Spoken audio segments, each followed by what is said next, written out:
Hello, আসসালামু আলাইকুম। আপনারা সবাই কেমন আছেন? আশা করি আল্লাহর অশেষ রহমতে আপনারা সবাই ভালো আছেন। তো সকালবেলা থেকেই শুরু করলাম। আবরারের পাপার জন্য, আবরার বাবুর জন্য নাস্তা তৈরি করছিলাম। তো তখন আর কি একটু ভিডিও করে রেখেছি। তো ওদের সবাইকে নাস্তা দিয়ে দিব। তো আজকে সারাদিনের ওইভাবে তেমন কিছু শেয়ার করছি না, তবে রাতের শেষ অংশে একটু স্পেশাল কিছু রান্না করেছিলাম, সেটা আপনাদের সাথে শেয়ার করব। কারণ এরকম গভীর রাতে কারা কারা তার হাজবেন্ডদের মানে ভালোবেসে তাদের আবদার পূরণ করেন, সেটা অবশ্যই কমেন্ট করে জানাবেন। যদি আমার মতো কেউ এরকম করে থাকেন সেটা অবশ্যই জানাবেন। আর এখন তো প্রচণ্ড বৃষ্টি হচ্ছে, বৃষ্টিতে মানে কি বলবো, খুবই ভালো লাগছে, বৃষ্টি পড়ছে। আর আমি মাছের তরকারি রান্না করছিলাম কচুর গাঠি বা মুখি দিয়ে, সেটা একটু ভিডিও করে রেখেছিলাম। তাই ভাবলাম যে যেহেতু এটা ভিডিও করা আছে আপনাদের সাথে শেয়ার করি। আর যা রান্না করেছিলাম সেটা আসলে ওইভাবে ভিডিও করা হয়নি। তো এখন রাতের শেষ অংশে এই যে মাংস ভিজিয়ে রেখেছি, এখন পেঁয়াজটাকে ভেজে নিব। আর আবরারের পাপা হঠাৎ করে বলল যে আমার এখন বিরিয়ানি খেতে ইচ্ছে করছে, কারণ বৃষ্টি পড়ছে, সব দিক দিয়ে ঠান্ডা। তো আমি আহনাব বাবু, আবরার বাবুকে রাতের খাবার খাইয়ে ঘুম পড়াতে আমার আসলে 11:30টার মতো বেজে যায়।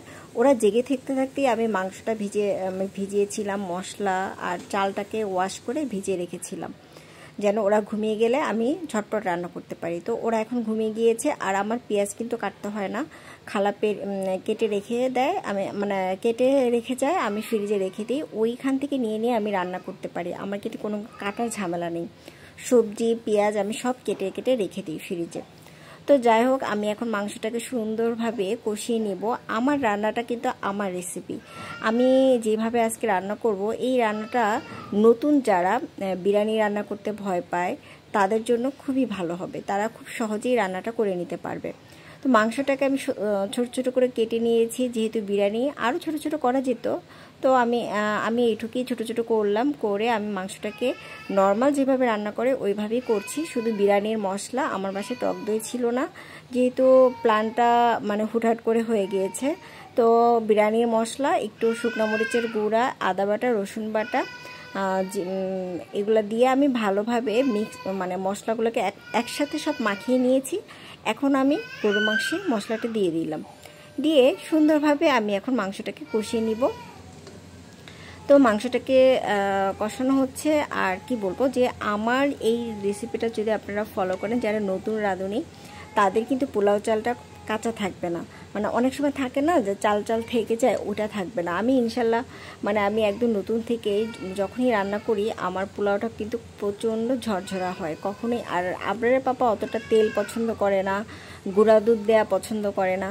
তো আমি কিন্তু গুঁড়া দুধ, তেল এগুলো পোলাওতে দেই না, অনেকেই দেয়, কিন্তু যেহেতু আমার হাজব্যান্ড পছন্দ করে না, তাই আমি ওটা ব্যবহার করি না। ওরা যেভাবে খেতে পছন্দ করে আমি কিন্তু সেইভাবেই দেওয়ার চেষ্টা করি। আর এই যে আমি কণ্ঠ দিচ্ছি আহনাব বাবুকে ঘুম পড়িয়ে, ও কিন্তু উঠে গিয়েছে। তো এখন আমি গরু মাংসটাকে তুলে নিয়েছি, আর ফিল্টারটা থেকে ফুটাতে গরম পানি নিয়ে নিলাম। গরু মাংসটাকে আমি কষানো হয়ে যাওয়ার পরে কি করেছি, আচ্ছা আগে ফিল্টারটা আপনাদের দেখাই। এই যে এই সুইচটা দিলে ফিল্টারে প্রচণ্ড ফুটন্ত গরম পানি বের হয়, যেটা আমার আর আলাদা করে ফুটাতে হয় না। আর এদিকে মাংসগুলোকে তুলে রেখেছি। এখন আমি এই যে মাংসের যে গ্রেভিটা, এইটার মধ্যে পোলাওর চালটা ওয়াশ করে আমি পানি ঝরিয়ে রেখেছিলাম, সেই পোলাও চালটা দিয়ে দিব। তাহলে কি হবে, এই পোলাও চালে এই গ্রেভিটা একদম মাখো মাখো হয়ে যাবে, এবং পোলাও চালটা কিন্তু সাদা সাদা থাকবে না। আমি যদি পোলাওটা রান্না করে উপর দিয়ে বিরিয়ানিটা দিয়ে দিতাম, সেটা কিন্তু অতটা সুন্দর হতো না। আমার কাছে যেটা মনে হয়, যারা নতুন রাঁধুনি তারা কিন্তু এইভাবে রান্না করবেন, তাহলে কিন্তু আপনাদের চালাকিটা কেউ বুঝতে পারবে না। তো এই যে আমি কিন্তু এইরকমভাবে চালাকিটা করি, কারণ আমি অনেকভাবেই রান্না করেছি, বাট আমার এই লাস্টে আমি আমার এই পদ্ধতিতে রান্না করে আমি হ্যাপি থেকেছি। অনেকের রান্না আমি ফলো করেছি, বা দেখা গেলো অনেকে বলেছে এইভাবে করো, আসলে তাদের রান্নার পদ্ধতি আমার ভালো লাগেনি। কিন্তু আমি যখন এইভাবে রান্না করলাম, আমার কাছে মনে হয়েছে আমার বুদ্ধিতে যে এইভাবে রান্না করলে তো সুন্দর হতে পারে। তো এইভাবে আমি রান্না করছি, এখন আমি এইভাবেই রান্না করি। আমার কাছে এইভাবে রান্না করাটা একটু সহজ মনে হয়, যদিও একটু ঝামেলার, তারপরও আমার কাছে এখন সহজ হয়ে গিয়েছে।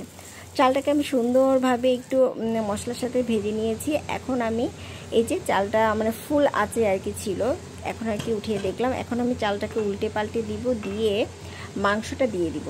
মাংসটা দিয়ে আমি এই যে পানি দিয়ে দিয়েছি। এবার কিন্তু পোলাওটা পুরোপুরি দমে রান্না করতে হবে। পোলাওটা আসলে প্রথম পর্যায়ে আপনাকে ফুল আঁচে রান্না করতে হবে, এর পরবর্তীতে আপনাকে অল্প পানি দিয়ে দমের উপরে রেখে দিতে হবে। তাহলেই কিন্তু পোলাও চালটার প্রত্যেকটা চাল ফুটে যাবে এবং ঝরঝরা হবে। আপনার ওই যে কি বলে একদম নরম হবে না যারা নতুন রান্না। আর আমি আসলে রান্না করতে করতে আমার একটা অভ্যাস হয়ে গিয়েছে। সব থেকে বড় কথা, আপনি পোলাওতে পানি অল্প দিবেন। হাতের 2 কড় পর্যন্ত পানি দেয় সবাই, হাতে 2 কড় পর্যন্ত পানি দিতে হবে। আর যদি আপনি বেশি পানি দেওয়া যাবে না, একদম 2 কড় ভেবে পানি দিতে হবে।